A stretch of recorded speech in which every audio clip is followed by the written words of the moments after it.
Hey, everybody. Before we get into this week's podcast and the wrap up to the Fantasy 3-Gun League for Fort Benning Multigun Challenge, I want to tell you about a giveaway that one of the 3-Gun League's sponsors is doing. So Hunters HD Gold is giving away a brand new Tippmann Arms M422 Elite Tactical Rifle with a Vortex optic, and it's customized by the Armory Guns and Ammo, and along with several other surprises. There's a video of it on their Instagram. It's actually really cool. It has a red receiver set and handguard, green barrel, and buffer tube. And, of course, it's 22 LR, which is kind of cool, so everybody can shoot it. So there will be a link in the show notes at 3gunshow.com/311 for this podcast. And go ahead, fill out that list, and you might win.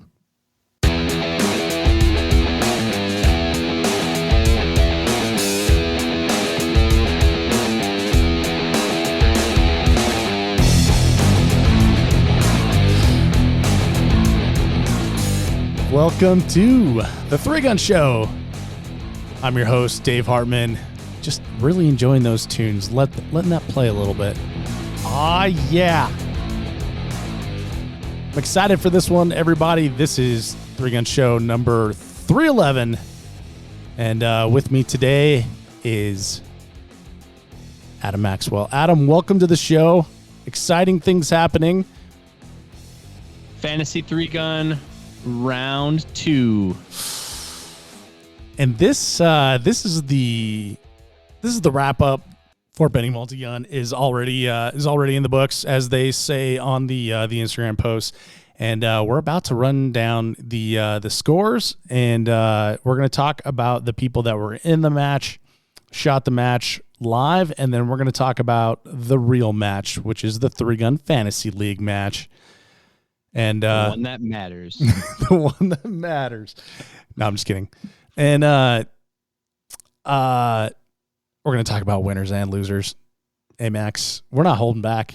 I've been watching Jeff Ross nonstop since Sunday night. And if you know, he's the king of the roast. So I've got a lot of jokes I stole, and I'm ready to use them all.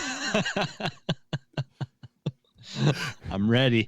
Better have your finger on that button. Yeah. There we go. Woo. Good thing you told me. If you can't tell, I'm fired up. I've only had one cup of coffee today. Can you believe that? I'm just pumped about this. I know. I must admit that one cup of coffee is like 21 ounces. So it was a one monster day for me too. That's kind of what's going on. Yeah, we're just naturally high on life right now, I think. Yeah, it's the fantasy league, man. I got to tell you, I am so pumped about this. The people that played the game, that, a lot of the players, I guess, that know me have been text messaging me over the weekend and so-and-so, this happened, that kind of stuff, and kind of updating me, which has been a lot of fun. There's been some activity on the Facebooks, and watching all the competitors that play on the Instagram and put up their videos and stuff, and checking that out. Really enjoying it, but I've purposely not talked to you, Amax, because I wanted to hear it on the show here. So tell me about the match, man. You were actually there shooting in your old favorite division, limited. You're revisiting the single dot division. How did it go, buddy? It went pretty good, I think. A little choppy compared to, I think, where I was before, just, switching divisions 2 weeks before a match. The rifle's pretty natural transition for me. I had been focused on the pistol a bit, so just jumping right into quad loading a Benelli, it surprised me how natural traditional shotgun came back to me. Like flying clays are a gimme, not even a question. But just kind of the choppiness of the loads. Haven't extensively practiced quad loading, so that was about the only thing that tripped me up a little bit. And this match had some pretty aggressive par times, so I timed out for the first time in forever. Yeah, they had a par time of 110 seconds. Whoa! On a long range stage. Interesting. Yeah. So it was definitely a don't get sucked in thing. And I think not saying he didn't shoot great, but I think we could pretty much trace Aaron's win straight to him getting to the end of stage 9 where Joe and I didn't. Well, that explains a lot about stage 9. There's I was going over some of the scores of people we know, that even folks that were not picks for the match, and I was looking at them and I'm like, what happened on stage 9? You had a lot of ground to cover for that kind of a par time, and yeah, it was four long shots from the right, transverse all the way across the range, 4 long shots from the left, and then stuff in the middle, and then there was a teeter-totter for a shotgun at the end. And if you got bogged down in the rifle shooting at all, you were going to time out on that teeter-totter. And really it was, are you going to take 20-second misses on the long range, or are you going to take 10-second misses on the shotgun? It was the same for everybody, but 110-second par time, if you were in the 90s, you were doing really good. That explains it. So I was looking at one of our friends, and I'll probably not name them because I didn't speak to them beforehand here, but on that stage 9, was it really called Teat? Could be. Oh, it must be teeter-totter. Yeah. Practice score abbreviates it to Teat. Anyway. I was going to say Houston and Nate were pretty bored at the registration tent, so they changed some names around. Yeah. Namely Tucker's, they took away his M and his D in the practice score. Interesting. Well, anyway, yeah. So this one friend of ours, stage 9 teeter-totter won 100. I was looking at this as 110-second stage time, and then 250 seconds in penalties for a total of 360. I was like, how is that even possible? But I guess it makes sense now that you're telling me about that. Yeah. That was, I mean, there were other stages that people timed out on. People timed out on the boat stage. But other than that, that was the only one where I think it was like, wow, that's pretty sporty. That's pretty ambitious for what we all got going on here. But, a lot of these people are in their 30s and 40s, right? Come on, guys. Yeah. Well, it's every match has to have its own flavor, right? And so I think this match was very AMU, whereas there's a lot of, it's not ridiculously hard shooting, but with a sense of urgency, it's pretty tight. And so I think having the tight par times on that kind of gave it that sprint feel that I think just kind of goes along with the black and gold. So yeah, and it kind of artificially pushes you into moving faster, right? It's maybe you would take a little bit. Oh, that's pretty cool. I gotta say that Chris Wiseman, number 3 in heavy, I saw on the Facebooks that he took a dive, fell off the boat, went in the water. He went in the drink. So did a lot of really expensive rifle mags. And I was just thinking when he went in the water, I immediately went to my spreadsheet. I'm like, all right, who had Wiseman? And then I was like, oh crud, he's shooting heavy. Because I immediately went to start giving people a hard time. How's your choices now? But yeah. So hey, that was our first stage of the match. The boat was our first stage of the match, and Sean Burrows was one of the first ones to go, and he's shooting heavy too. And so he gets halfway through, goes for the mag change, doesn't think nothing of it, kind of holds his his rifle off to the side while he's grabbing for the mag pouch, hits the button, and just bloop right to the bottom. big heavy P mag, probably with an extension on the bottom of it, and bloop right down to the bottom. And he's like, oh well, that was dumb. That reminds me of JKM 2 years ago when we were on the driving stage where you had to drive and shoot.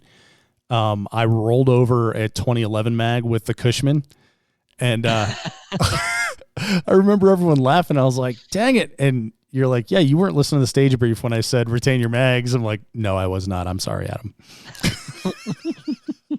I still have that over here. It's kind of squishy. Well, good time. So fun match. And man, I know I say this a lot, but I got to get to that match next year. It looks like so much fun. And the the types of stages that are in this were in the stage descriptions that the AMU put out, with like the pictures and the stage descriptions and everything. Like they actually had pictures of the obstacles and stuff.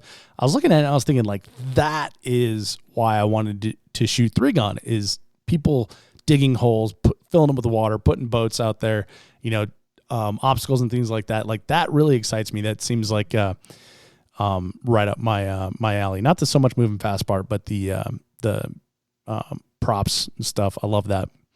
Yeah, it's definitely unique. There's like some really unique things they can do because they're a military range, because they have like privates that they can boss around. They don't need volunteers. And then there's other shenanigans that go on because there's a command structure over them. So all of a sudden guys will show up and be like, "What are you doing? I did not give you authority." And they're like, "Yeah, we don't work for you. We work for someone else." And then there's like that whole thing going on in the background too. And so it's weird. It's kind of this weird thing. Well, prime example, bringing weapons onto post. Yeah. That's a thing. But, at the same time, like they get it taken care of. Like it's just kind of, it's got its own flavor that you won't get anywhere else. And you're not going to be able to go on post, shoot a major match, shoot a match where they, dug the trench with a backhoe and then they're going to fill it in tomorrow. Just, they just dug it for the match. Mm-hmm. And then, so yeah, some of that prop stuff is unique. And then, I think there's really two ways they have to go with it. They either have to go straight AMU, like world-class action shooting, precision wise, precision execution wise, or they got to go total GI Joe for a day. With the World War I trenches and barbed wire and props like that. And I think this was more on that they said somebody last year has said it was too much of a hoser match. So they're like, okay, we'll make it hard then. And that's what they did. Careful what you wish for, kids. Yeah. Well, okay, that's awesome. So we ended up doing a second fantasy league game for this, and we did have 65 people that signed up to play the game, which is really exciting. And we had some wonderful sponsors kick in a bunch of prizes for these people to win through their game of skill. So I want to say thanks real quick, top of the show, to of course IWI, to Vortex Optics, to Atlas Gunworks, Founder Cigar Company, Scallywag Tactical, Weber Tactical, Real Avid, and LAG Tactical, and of course Hunters HD Gold for supplying awesome prizes for this. This is really cool. Thank you very much for the support, and thank you for everyone that signed up and played this game. It looks like man, this is only the second game, Amax, but I can tell from the picks of because we have a lot of repeat players here, right? So yeah. A lot of people came back, and I can tell from the picks that people are paying attention, and they're paying a lot of attention. So, oh yes, this is super exciting. And I gotta say that the tack irons tiebreaker that I chose last time, if you remember in the initial show, we had you pick one tack iron shooter for the tiebreaker. So in the event that your score tied with someone else, then we would pick, we would go to your tack irons pick for the tiebreaker. Now, I forgot about the Horner problem, which is also known as the Joe Easter problem. So much of the field chose Joe Easter, and the ones that didn't chose Aaron Hayes, and then there's several Adam Maxwell's in there, and even a Rick Birdsall of all people. Thanks, guys. I'm going through and I'm cataloging each and every one of you that picked me. Somebody's getting a Christmas card. Maybe. So that's how the game was played. You pick 3 people for your attack team, and you pick 3 people for your open team. In the initial show, that was 307, I believe. Was it 307, Adam? Sure. In the initial show, it was 308. So 3gunshow.com/308 if you want to hear Wait, the fantasy show was show 308? Yeah, buddy. And we totally missed that. You missed it. I didn't miss it. We didn't talk about it at all. No. We were talking about fantasy league. I know. Anyway, so we had handicapped the competitors that we thought were going to be finishing in the top 10 based on where they finished last year. So, I think we had 7 or 6 in open division, and then we had I believe twice that, 12 to 13 in TAC division. Now we did have some people show up that we thought were going to make it but weren't on the list and that didn't get handicapped. Most notably would be Daniel Horner, but we probably would have handicapped him 1 anyway, and he did end up winning. So kind of a wash there, but that's, I guess, for learning for the game, that's something to look out for in the future. But so real quick, went back and listened to the show to see like how we worded that when we were talking about him. So like, is somebody going to say he's worth double points? And we avoided catastrophe there because he did not get a handicap. Yeah, but he should definitely he gets no legs up. Yep. So I have a whole lessons learned sheet, and for those who didn't play the first game, because the people that did play the first game, I emailed you and I'll let you know that, hey, we're playing the second game here, and afterwards I'm going to be sending out a survey asking what you thought of the game and stuff like that, and if you have any ideas to improve for next year, and we'll take the best ones and incorporate it. But I have a whole list of lessons learned here, and that's definitely one of them. So real quick, let's talk about the division that we didn't discuss, and that is the 308 division, the heavy division. Feel like I want to give some love to the people that shot that division. So 5th place we got Hurley Ryder, 4th place Steve Sweeney, 3rd place Chris Wiseman, 2nd place Garrett Miller, and 1st place Matt Kalish. So congratulations, folks. I'm so proud of you. I definitely hope that not many people picked Matt on their TAC team. Yeah. Division jumpers. What are you going to do? All right. So I want to talk about tack irons now. So tack irons, we use that for the tiebreaker. So it's important to know who the players were in that one. So 10th place, we had Jerry Dement. 9th place, Nick Freilich. 8th place, Eric Saby. 7th place, Ed Kapler. 6th place, Derek Giddings. 5th, Joel Fox. 4th, Adam Maxwell. Woo-woo! 3rd place, favorite. 3rd place, Jeff Cramblett out there killing it. 2nd place, Joe Easter. And 1st place was Aaron Hayes.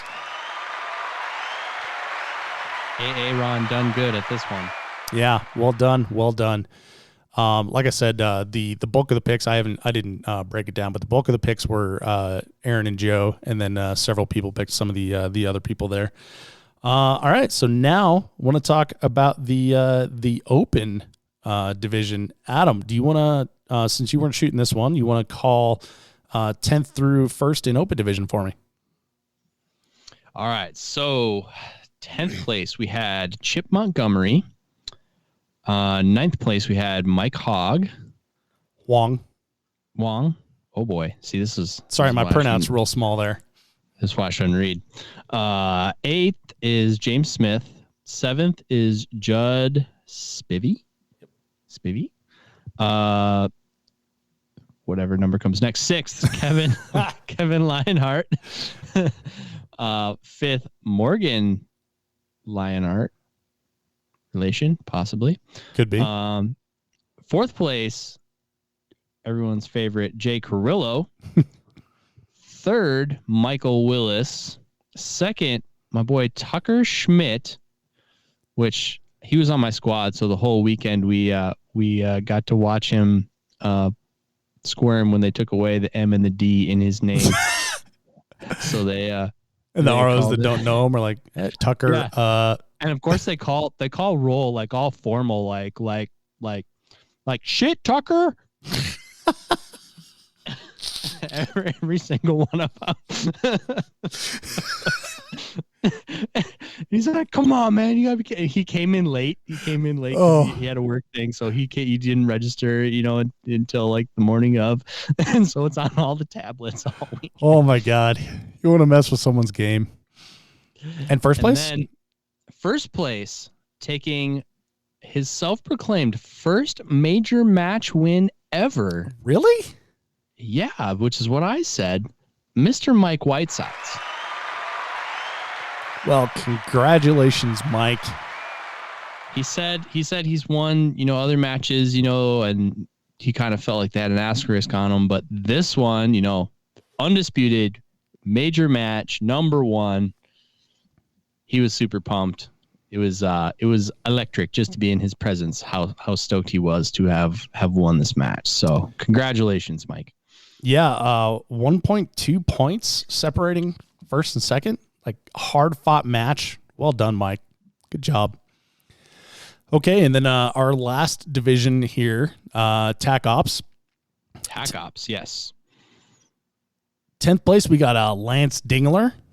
The most popular player in Fantasy 3-Gun. Oh, man. Oh, I got a story. You got a Dingler story? Yeah. So you remember the thing from the last episode where people were like, oh, I can't believe you said that about him, blah, blah, blah. Yeah. I ran into him in the parking lot. What did he say? I was just talking to him. I was like, hey. Were you standing? Wait, hang on. Were you standing within arm's length of him? Oh, yeah. Okay. Yeah. And I was like, hey, did you listen to the show by chance? And he says, what show? Yeah, there we go. Okay, well then. I was like, the 3-Gun show. And he's like, no. And I was like, oh, well, that answers that question. Well, then I feel comfortable saying that I got an email from someone that says, someone picked an ineligible person. I can't remember who it was. So I was like, hey, that person's not in the match. You got to pick someone else. And they responded with their pick and said, hopefully he doesn't Dingler me.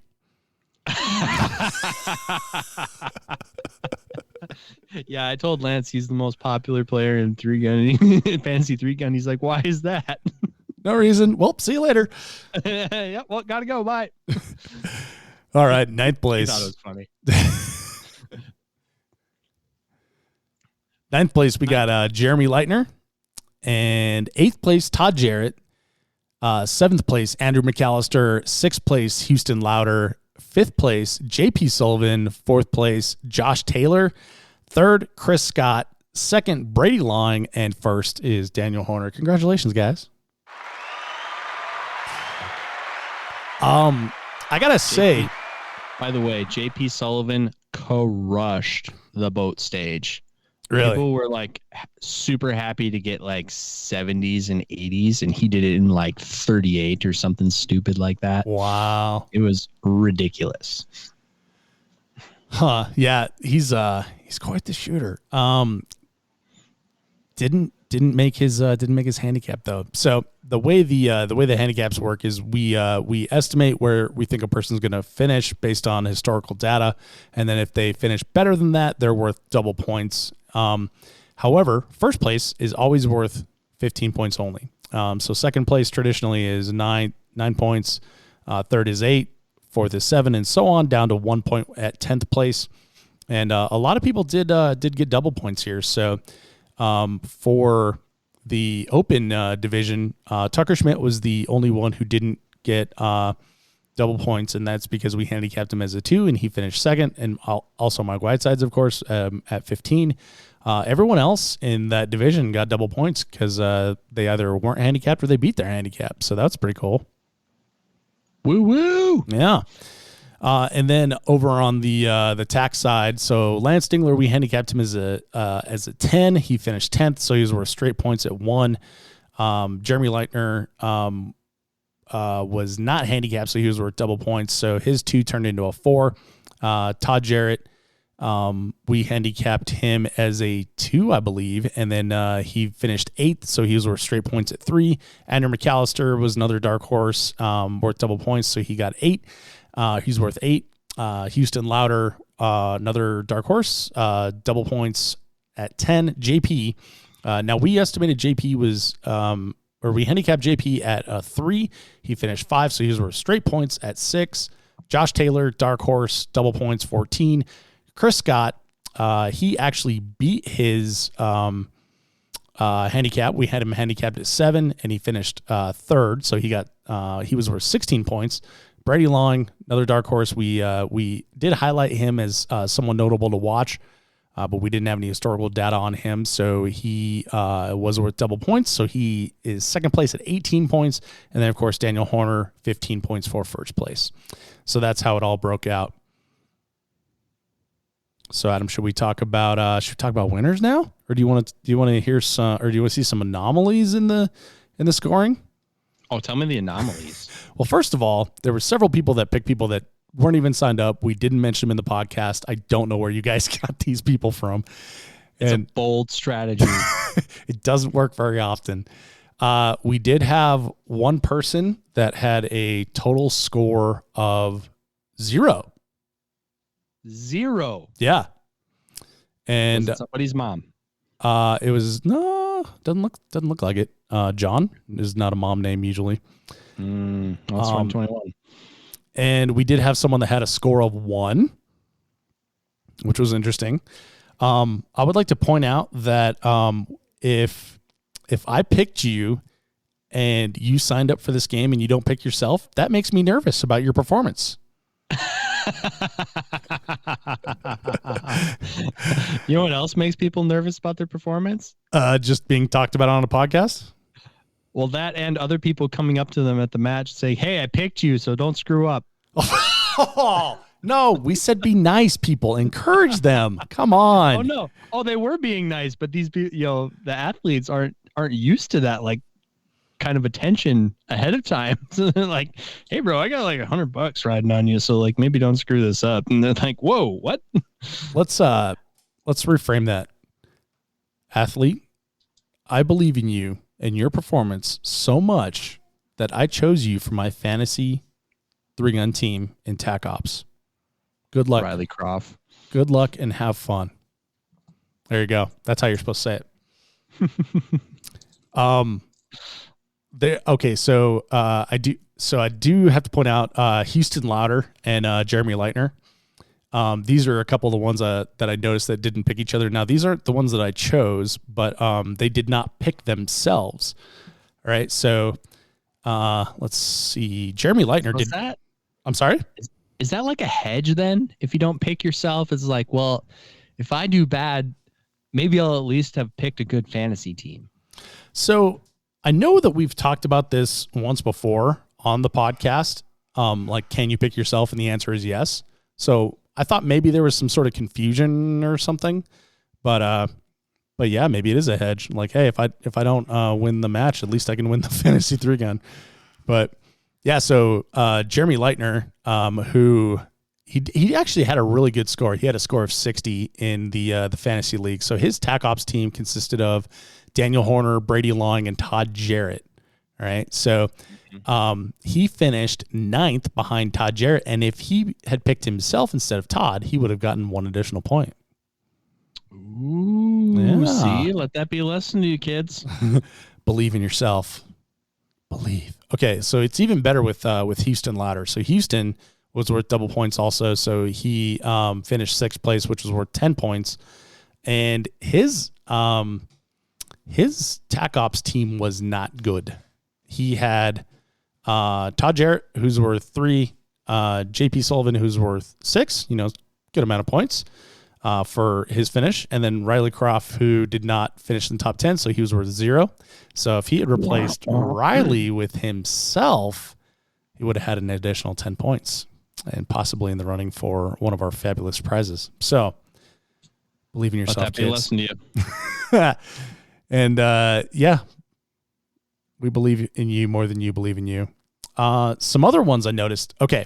The other thing I noticed when going through this is there are a couple people that I didn't know, but it looked like a lot of people did know. And one of those would be Michael Willis. Turns out we're friends on Facebook, and we probably ran into each other at some point over the years. But I wasn't aware of how well this guy is performing. So 3rd place in open.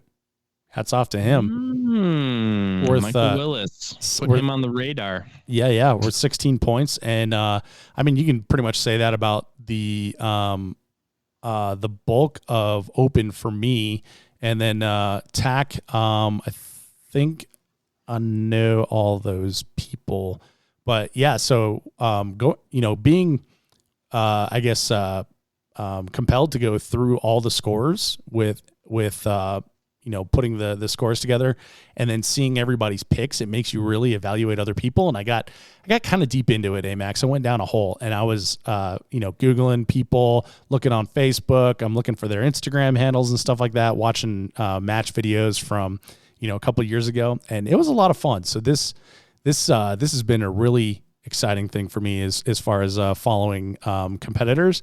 And I hope people that are playing feel the same.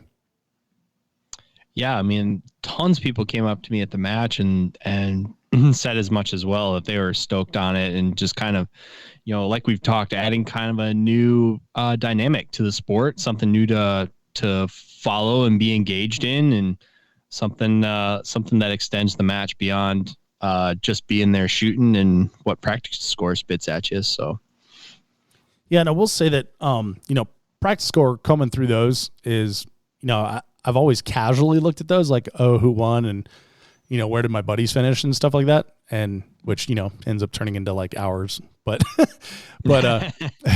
but then I think this just adds like a little paprika, a little spice on top. I enjoy it, so it's been fun.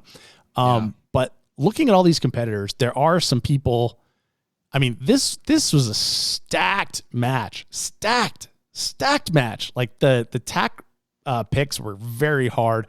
The open picks, I mean, I could have done a little bit better, but did pretty good. But even some of the people that I thought were gonna come up on open didn't. So, there's just so many good shooters at this match. So it got me thinking, like, well, who are the people that I would want to see at this match, and we're not. So think about that one for a minute, Adam, and maybe you have some as well. So one of the people I thought of was Daniel Jurasic. I'd love to see Daniel Jurasic up in the mix on this because he's a pretty dominant TAC op shooter in Texas. Scott Green. That was one of mine, yeah. Yeah, me and Scott Green would be fun to see at this match. Adam Reiser. But I'm thinking like TAC ops Adam Reiser, and now he's gone to open, so I'm not exactly sure. Yeah, you're going to have to let that one cook a minute. Yeah, we'll see. I know Adam's going blind in his old age, so I would like to see Wyatt Gibson. Yes, that would be good. Who else? I have another one. I think I'm pretty sure he still shoots TAC. Greg Fittis, I believe it is. Okay. Yeah, another West Coast shooter. I'd like to see him out there. And there's so many. Can everyone just get together and do one big match? Well, yeah. Well, and then the elephant in the room.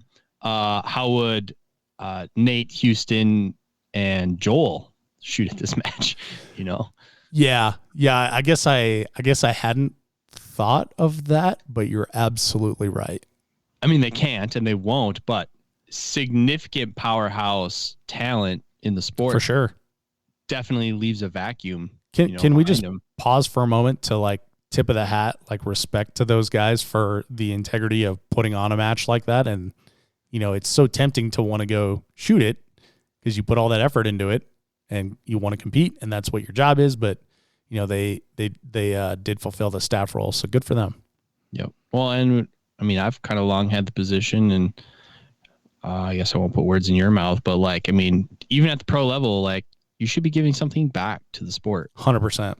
There should be a match somewhere on the schedule that you contribute to in some way. You don't have to be the MD and make your own match, but you should, it is my opinion that at some point throughout the season, you should pick one like, all right, this is the one that I'm going to help with, because a lot of people help with the other matches that I go to. And so leading by example, the AMU does that as well. Yeah. And I love that. And on your point there, it doesn't have to be, your own match or whatever.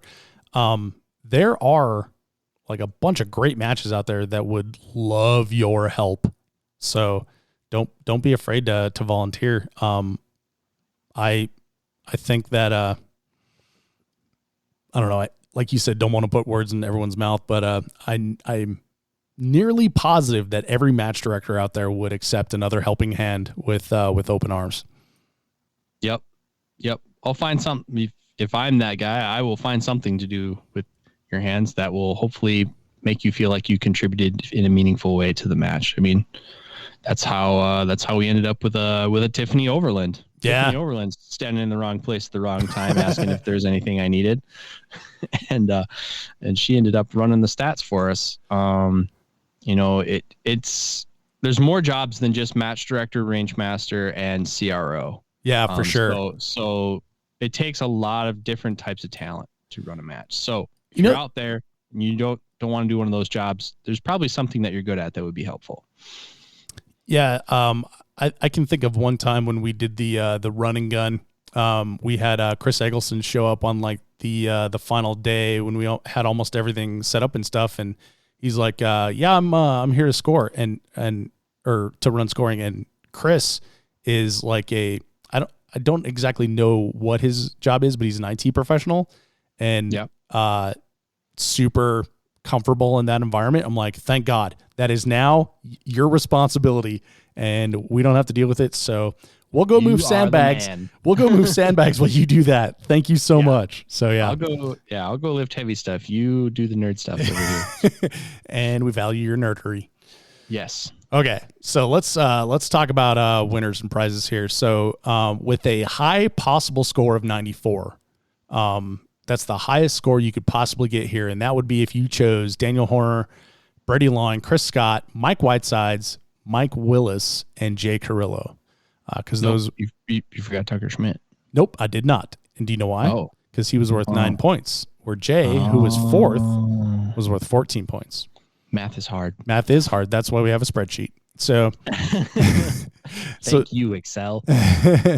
So the max points available this time for TAC was 49, right? So first, second, third, and that's basically 15 points for first, and then second and third are doubled. See how that works?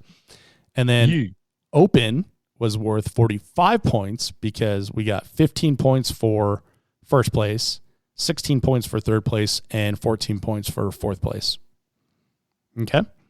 All right. So that brings it to a total of 94. Now, what if you had to guess, Max, what was the top score? Like, what would you expect out of 94? And we have 65 competitors, a wide range of competitors to choose from.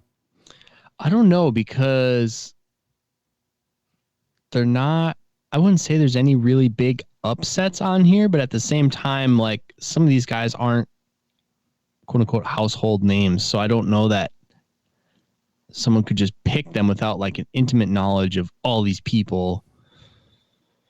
And then last time, top score last time was 69, but that was because Lance didn't show and a ton of people picked him. And then also Daniel DQ'd and a ton of people picked him. Yeah. Daniel Jurassic. I guess I would guess it. I still think it would be in the high 70s. 89.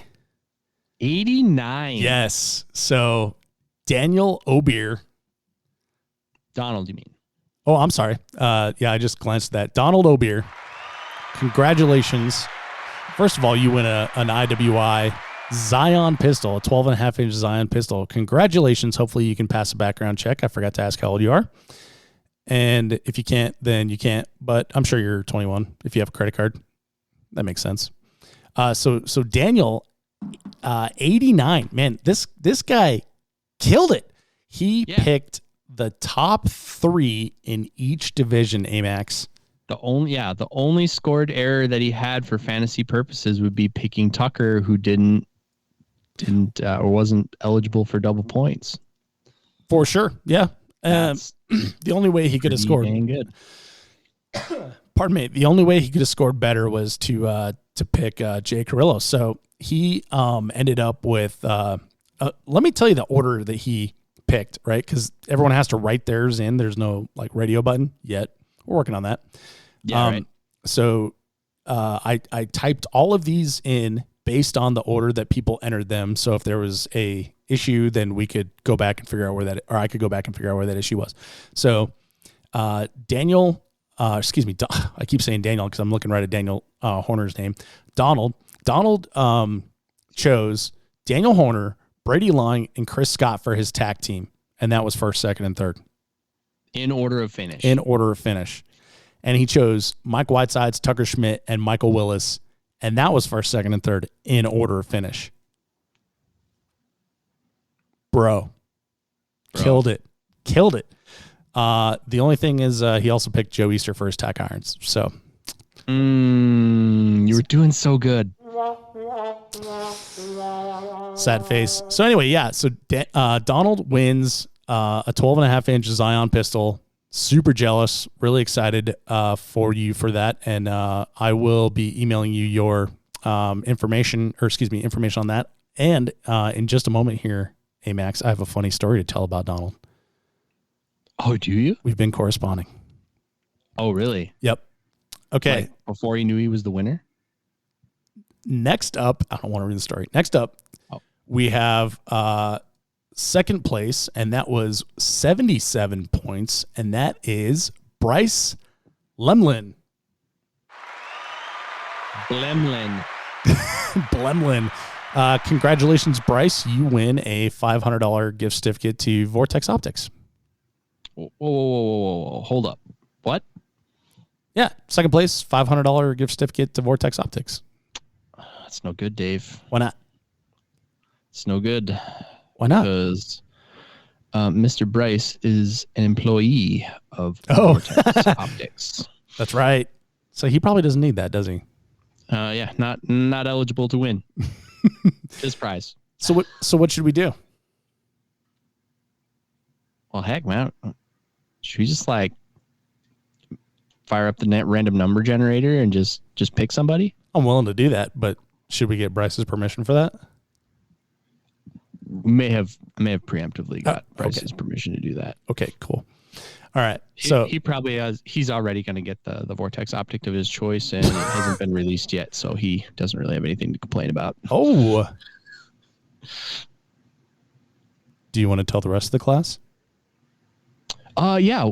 Sign up for the Vortex Optics email list, and you will get the first press release when new product is announced in Q1. Okay, good. Now I'm angry.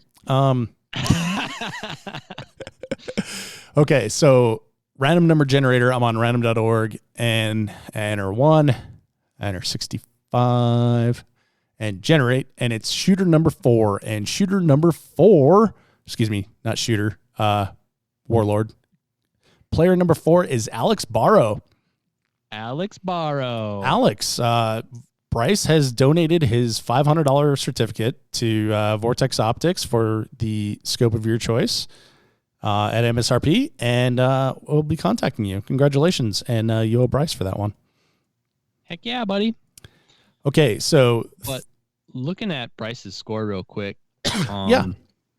He, very similar to Don, really, he picked... I mean, he nailed open pretty much.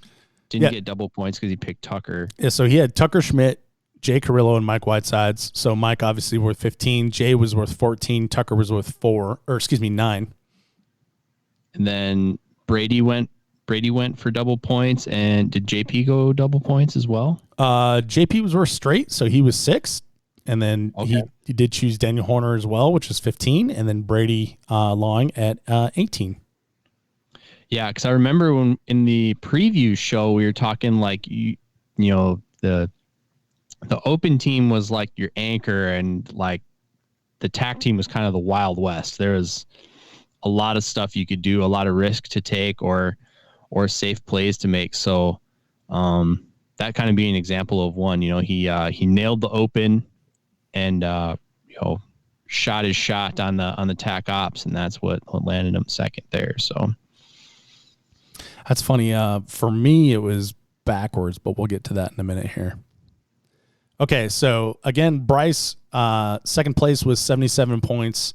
And then when you drop down from there, the next, what's it called? The next milestone, 73 points. And Adam, would you believe that we had 3 people at 73 points?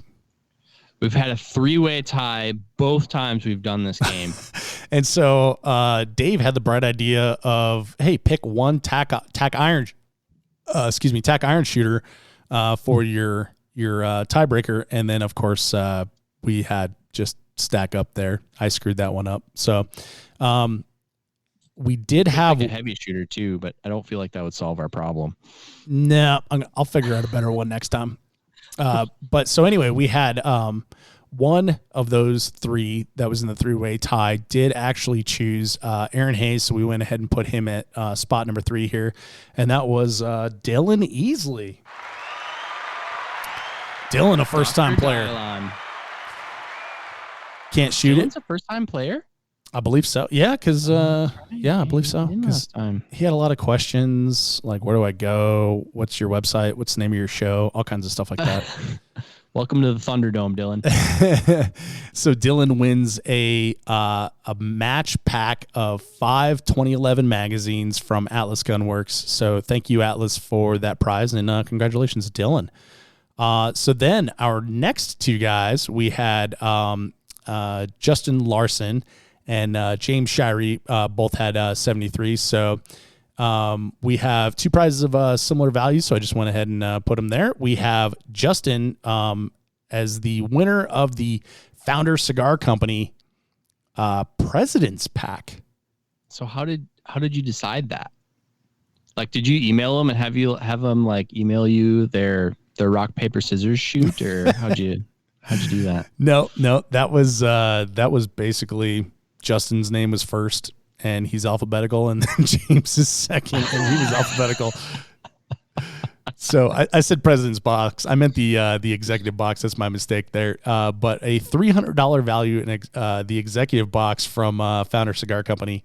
If you're into cigars, you got to check these out. So Founder Cigar Company, it's started by veterans, and all their cigars are based on our founding fathers. So there's like the Roosevelt, the Douglas, the Franklin, etc. Kind of cool. And so the executive box consists of 16 Toro cigars, custom butane Zippo, a cigar cutter, and a rich mahogany cigar box. And it has like a glass front. It has a glass front that's etched. It's beautiful. So thank you to Founder Cigar Company for supplying that. Justin, congratulations. Save one for me, buddy.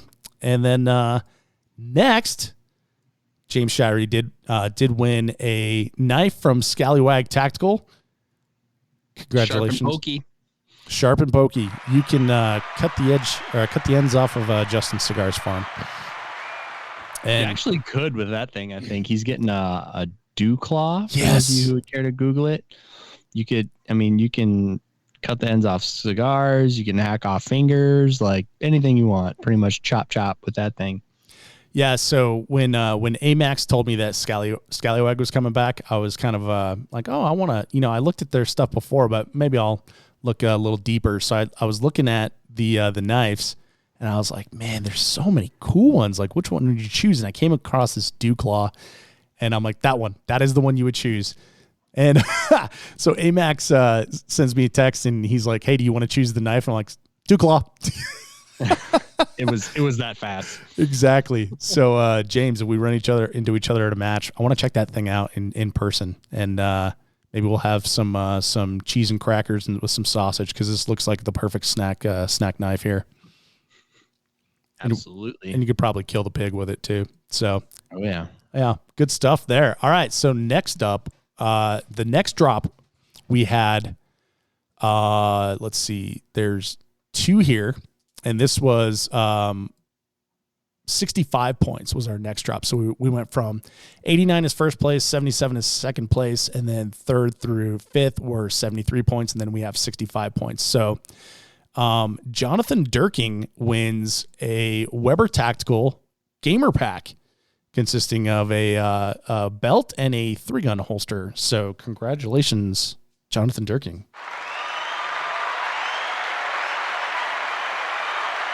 Here's Johnny. Yeah, gamer belt and holster kit. Congratulations. You're going to enjoy that one. Thank you, Weber, for helping us out with that one. We totally appreciate it. And then we have a Real Avid. Real Avid is a like an armorer's tool company. They're coming out with some pretty cool, pretty innovative stuff. We have a Real Avid master gun vise that goes to the other 65er, and that would be John Westbrook. John, congratulations. So, have you checked out the master gun vise, Amax?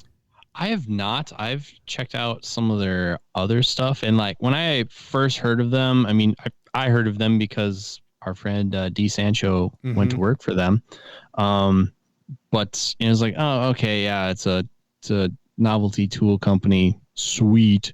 But I got some of their stuff to use, and I was given a torque wrench. I believe they gave torque wrenches to all the staff at Trigun, and that's my story, and I'm sticking to it. But in my line of work, I use a lot of torque wrench, and that thing is actually legit.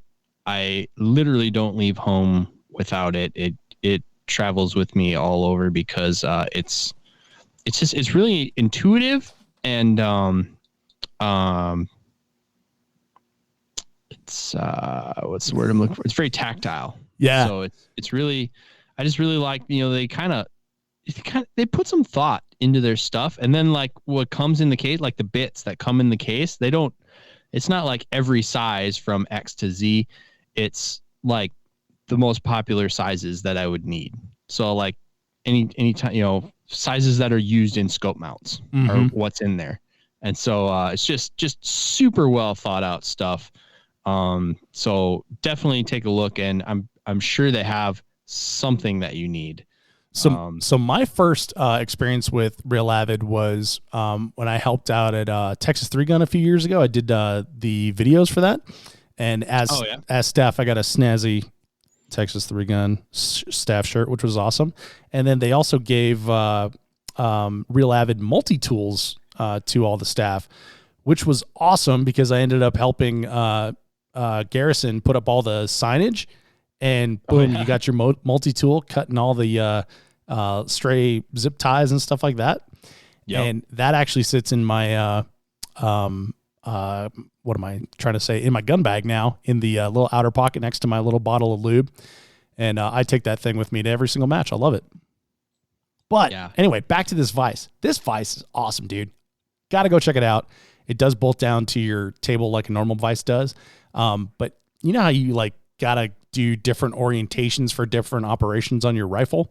Like, you know, this thing has a ball mechanism, like a tripod. So it's all, what? Yeah. It goes in any direction you could possibly want. It's fantastic. I'm totally going to get one of these. Santa, bring me one of these, please. I haven't been that good, but I'm going to try. From here, I think I can keep it together from here till Christmas. Anyway, Dave thumbs Hartman, up. Real Avid gun. Yeah. Okay, got it.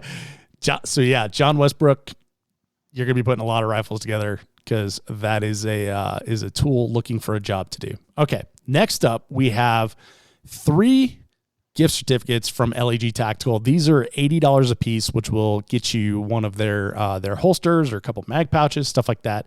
And I asked Scott, who is the sponsor coordinator over there, like, Scott, I know you helped us with the first one. Can you give us 3, and will you let me give them out at random? And the reason to do that is, not everybody's a winner, but we can give you some hope. And here's your hope. So what I did was not everybody's a winner, but not everybody's a loser either. Like some people are in the middle. Exactly.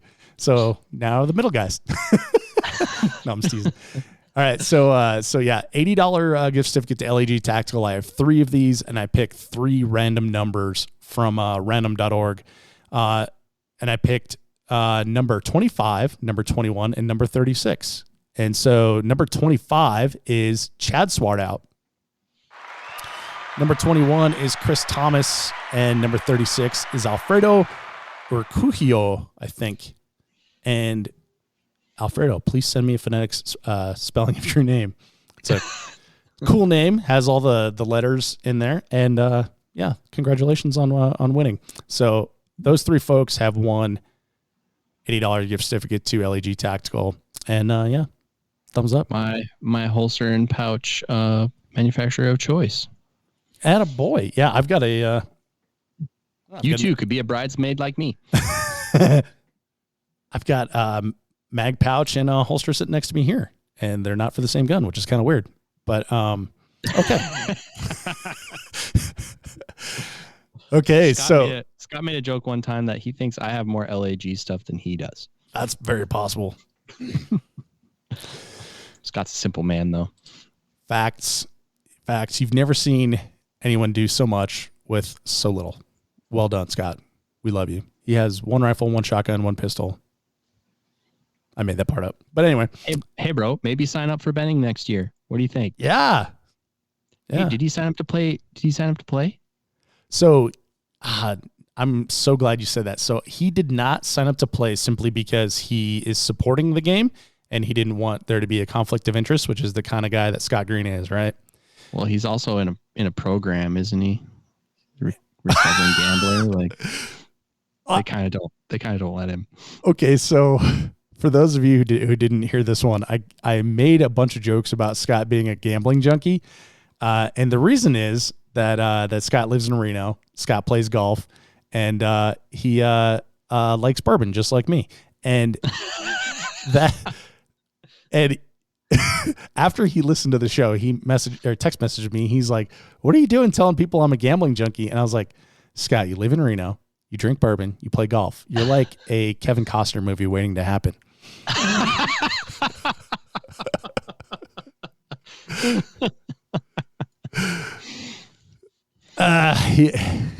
He had no response for that one. So we love Scott. We appreciate you, Scott. And so Scott actually did make some picks, and I'm stalling looking for him here. Oh, okay. So he made picks, but he didn't want to sign up because he didn't want there to be a conflict of interest. So what would he have scored? Adam, do you have a pen and paper handy? I do, actually. Okay, so he chose Tucker Schmidt, which is worth 9. Yeah. Mike Whitesides, which is worth 15. Mark Zebart, who is worth 0 because he didn't make the top 10. And then for TAC, he chose Todd Jarrett, who is 3 points. Riley Croft, who's 0, didn't make top 10, and Daniel Horner, who is 15. And then he also chose Joe Easter. So all 42. 42. Scott. Not your best work, Scotty. I take back all those gambling jokes I made about you. Sorry, bud. Yep. You got room for improvement. Yeah, clearly this is not your game. Just kidding. We love you. But seriously, do better. Oh, man. Okay, so last but not least, we have 2 gift certificates. These are $400 gift certificates to Hunters HD Gold. And one is for the High Tac Ops team, and one is for the High Open team. Now, we had tons of ties here. So, obviously, our overall winner, Don, had the high tax score and the high open score. So you think like Don's going to get all the prizes, right? Nope. There were ties, kids. Nope. Yep. So the again, for TAC Ops, we had a 3-way tie there, and the only person that chose the correct tiebreaker of Aaron Hayes was Dylan Easley. So Dylan wins Hunter's HD Gold certificate. And then last year we had a 2-way tie for Open division.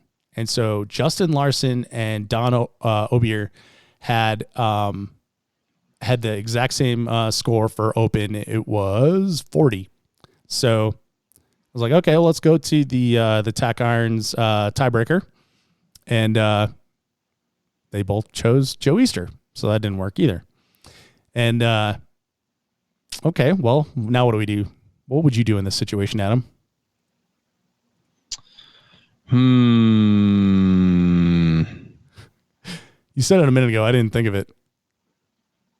Oh, the email rock, paper, scissors is definitely my go-to on that. Exactly. Like, what's your throw? Rock, paper, scissors. And I didn't even think of that. But what I did was I wrote down a number on the piece of paper next to me. I took a photo of it and I text messaged it to Adam. I said, Adam, remember this number. It was super weird. Right. Because no context whatsoever is like just a photo of a scribbles. And I'm like, remember this number. And you're like, okay. I'm expecting like the movie Taken to start at any moment. So I emailed Justin and I emailed Don and I said, pick a number 1 to 25. And so Justin emailed back right away in just a 1 and a 5, 15. So Don actually messaged back and says, 17. Did anyone else get the same TAC Ops score? It was like, oh, hang on, buddy. we got someone who's super excited here. And so I just told him, like, oh, what, you don't want to wait for the podcast? And I was like, yeah, there was 3 people, but there's a tiebreaker for Tack Irons.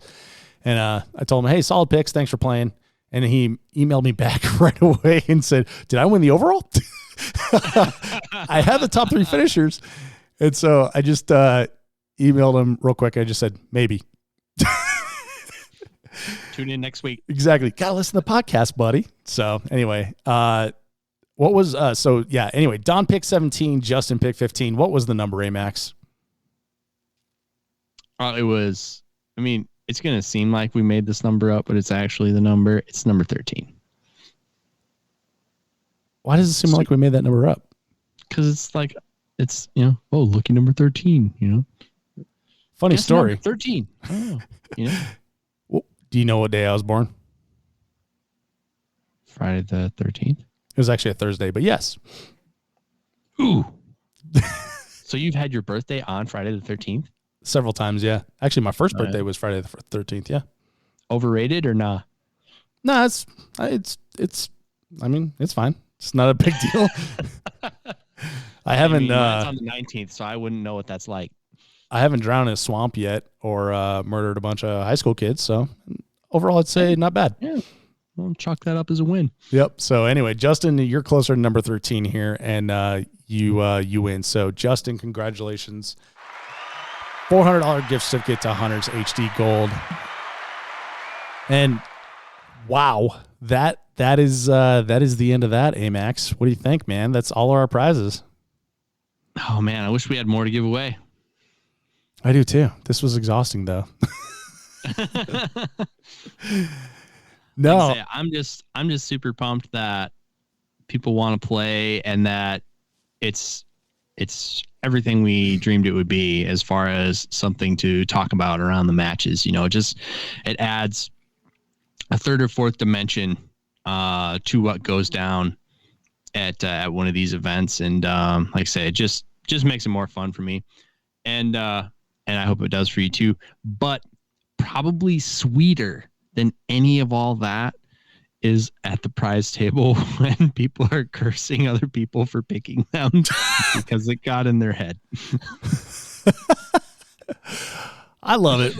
Remember, folks, if you do play and you do pick someone and you have the opportunity to either speak to them on social media or in person or even email or phone or whatever it is, be nice and encouraging. This is fun, but you got to remember this is also someone's game. So if they're sensitive to that, it can affect them. So always be encouraging and always have fun. And I do really appreciate the feedback that I've gotten from people so far. A lot of encouraging words from the players. And again, like I said, there's going to be a survey coming soon here. And I'm going to let it cool for a couple of days, and then I'm going to hit you up with a survey asking you what you liked about the game, what you didn't like, and how we can improve it in the future. And still working on 2022, so it's still TBD at this point. If we can make it work, I'm going to make it work, but still TBD at this point. So Good stuff. Adam, there's only one thing Dave. left to talk about, buddy. What might that be, Dave? The Amax versus Dave challenge. Oh yeah, the only score that matters. So, Adam, who did you pick in the fantasy 3-gun league for Fort Benning? I'm trying to position my screen here so I can't see what your score is. I'll tell you who I picked. You tell me who you picked. So I picked Daniel Horner, Lance Dingler, and Croft Riley. Were you the one that told him that you had picked him and put the pressure on? No, I didn't. But okay. When I was doing what you said. I was like all excited and being like, "Hey man, how'd you shoot? Blah blah blah blah blah. This, that, and the other thing at the prize table." And I'm like, "Oh, blah blah blah." And I was like, "Bro, I picked you." And he's like, "Why? Why did you pick me?" And I'm like, "Cause you're Riley. Why wouldn't I pick you? You're awesome." He's like, "No, I didn't do good." Oh. And the same thing. I picked on the open side, picked Tucker Schmidt, which I had a good idea how that was going, and then Mike Whiteside's pretty safe bet. But he was visibly excited, so I'm like, all right, doing good here. And then I couldn't quite read Lan win. So I'm like, Lan, how'd you do? Man, not very good. And I was like, what, bro? I picked you. And he's like, why would you do that? And he's like, you're a 7-foot Asian man. You're a freak of nature. Why wouldn't I pick you? You're the blessed one. You're the chosen one. You have magic powers. Yes. And he's like, and the mane, is he still rocking the shoulder length hair? This weekend. Dang it, Lan. Oh yeah, but he's got the mane for sure. All right, so for TAC, then you picked up 15 with Daniel, you picked up 1 with Lance, and then you picked up 0 with Riley. So you had a total of big goose egg, Riley. So you had a total of 16 with Tucker. You had 9 with Mike. You had 15, and with Lan you had 0. So a total of 24. So that brings you to 40. 40. Yeah. It's an even number, but I feel like it's not going to be enough. So, oh God, this is not good. Oh my. So then I remember that one of these was supposed to be easy, but I couldn't remember which one. So I made them both really hard. And once I saw Daniel was on the list, I was like, oh, well, there's one easy pick. And then I know Brady Lawing has absolutely been killing it. And I figure like his age, he's probably going to want to do good in front of the AMU because just maybe, he's got his resume handy. Maybe they want to know, hey, son, what do you have planned for your future? So I picked Brady Long. You're in the Army? I picked Brady Long as well. And I don't recall who I had, but I had a third person. And then at the last minute, when I was going through the names, and in the show, I remember specifically Chris Scott, which, 2 first names. Never trust a man with 2 first names. And like those are so middle America names. Like that could have been any guy I went to high school with. And I'm like, okay, that's not matching. But then the you know how the algorithms work, Amax. For some reason, Chris popped up on my what's it called? Instagram. Google was trying to sell you stuff. Google was trying to sell me a Chris Scott fan jersey or something. And I'm like, oh, right. I shot with Chris last year at the Wyoming Governors match. He's on the Marine team. And I was like, that guy freaking killed it out there. So I chose Chris the last minute. So I ended up with first place, second place, and third place. So that got me 49 points for TAC, bro. So just for the record. So you didn't even have to play half the game and you still beat me? Yep.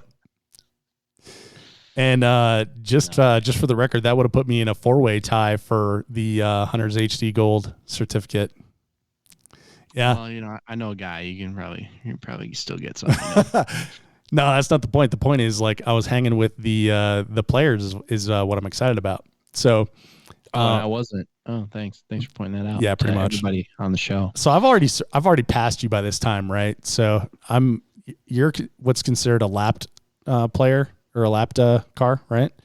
Oh, yeah. So I'm battling for the win now.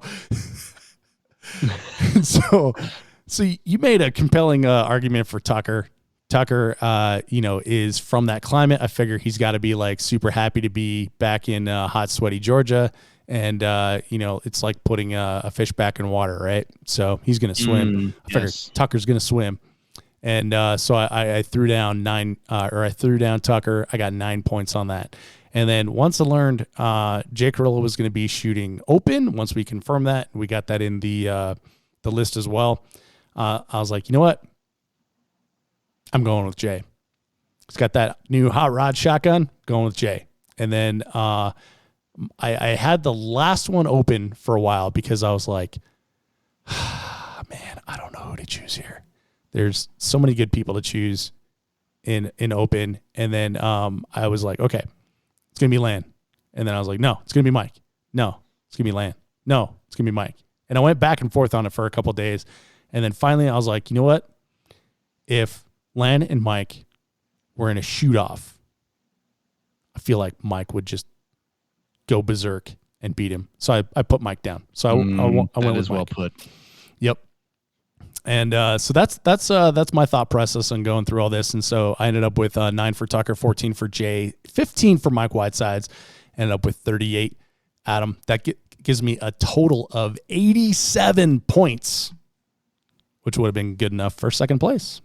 Are you sure? Like I only didn't just play half the game. Like I feel like I'm missing some scores. Can we get a recount? I counted all this twice. Here's the deal, though. You know what you need to do on 3gunshowproshop.com? Should we have a Team AMAX and a Team Dave shirt? Also, yes. We need to have Superfan t-shirts. Oh, so yeah. We need to have Mike Whiteside Superfan. Oh. Lance Dingler Superfan. Garrison England Superfan. How about those like whichever one you want? How about like those cardboard cutouts of the person's face that they have at graduation now? Oh yeah, we get fat heads too. Yeah, where you like see through the eyeballs. Oh man, it'd be glorious. Yeah. So anyway, I beat your ass, AMAX, and it's 2-1. Just saying. Oh. Scoreboard. That's neat. Woo!